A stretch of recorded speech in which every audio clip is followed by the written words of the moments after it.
I'm not 100% sure if the bottom for silver's in here yet, but it probably hit close to the bottom not that long ago. And I still think he possibly could go below 26 with a crisis in Europe, but they're going to act fast. In other words, it's going to be a quick dip if it actually gets below 26. It might. It might. I got that suspicion. But I could see things on the horizon right now that the silver is going to get rolling here pretty soon, because globally there's let me allude to this other fact that Mark Farber was talking about. Like China's 60% of the world's commodities they use up, right? And there's a slowdown in India and China. But what's going on right now is there's a change in policy in India and China. India, for instance, is bringing on a lot bigger projects, so there's going to be more uses of materials, probably including silver too. Basically, all projects, silver's used in so many damn things. It's like a matter of that if you bring on a major construction projects in a country, you're going to be using silver one way or the other, and because it'll create demand for other goods. And China also has lowered its interest rates a 25 basis points, quarter point, and they're actually be lending more money. So that's going to stimulate their economy too. So all that is bullish for the commodities and the metals and silver. And also what's going on, if we looked at, remember we looked at the J.P. Morgan Primary Global Manufacturing Index, it was all down. And actually manufacturing in this country is down. And actually that index is actually worse in China than the official government statistics were saying, because it's really probably closer to HSBC numbers for China of 48 versus the 50 that is being displayed by the official government numbers.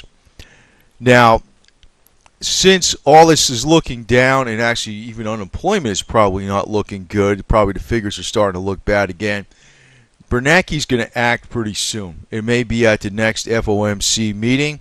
You're going to see more hints of QE, and that's actually what's been driving things up.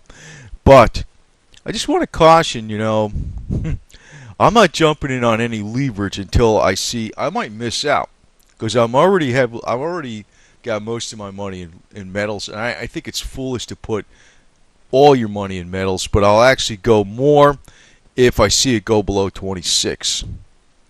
And so I'm waiting. It might not happen, but if it does happen, I'll invest a little bit more and see what happens from there. But then I'll do leverage. But I'm not touching any leverage right now at all.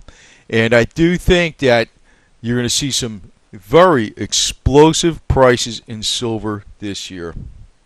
I'm not just saying that because a lot of the things that have been said all along about what's going on with silver, like there's fundamental shortages, and there's so many people in the world that can just buy it up, and there's not only so much that silver around for them.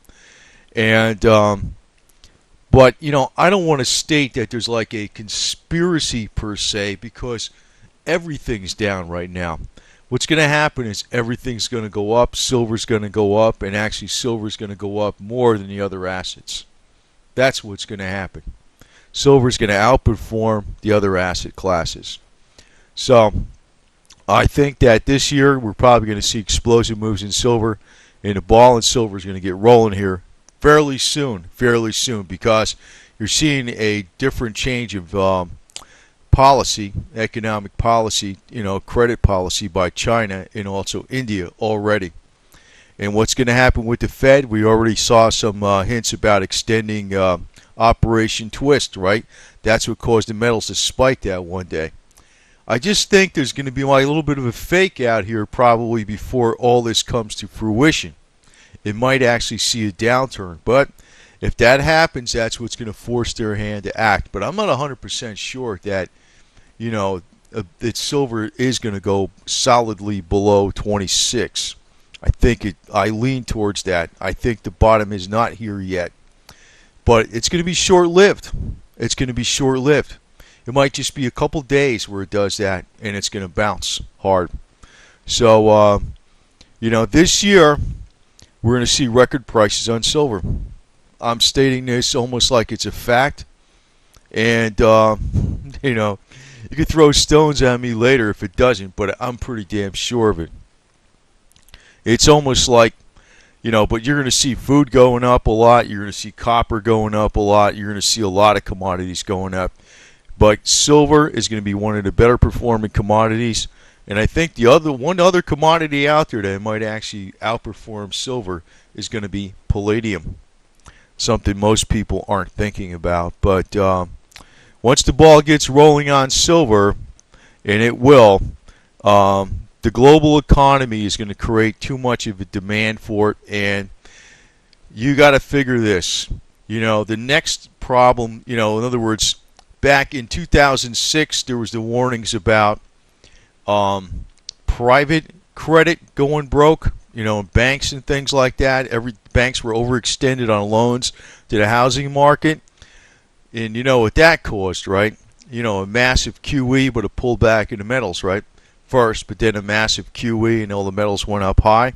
Well, this time it's going to be more accentuated because there's going to be a massive credit tightening of governments and defaults of governments. The governments are way ahead on debt right now. They're so far ahead globally that there's going to be a massive crash. It has to be. And I figure it's just all planned that way. So, but if you got silver, you're in good shape. Most people don't.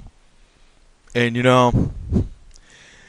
it's almost like a game, I don't really feel too much sympathy for those people that don't have silver, like that have a lot of money, because they don't want to, well, it's a game, it's a game. They play like, am I going to win out or are you going to win out? So it's going to be one or the other. So I'm on this physical silver camp, and that's the side I'm actually rooting for, but I see it as the winner, logically, because where's the money going to go to? It's going to have to go to real hard assets.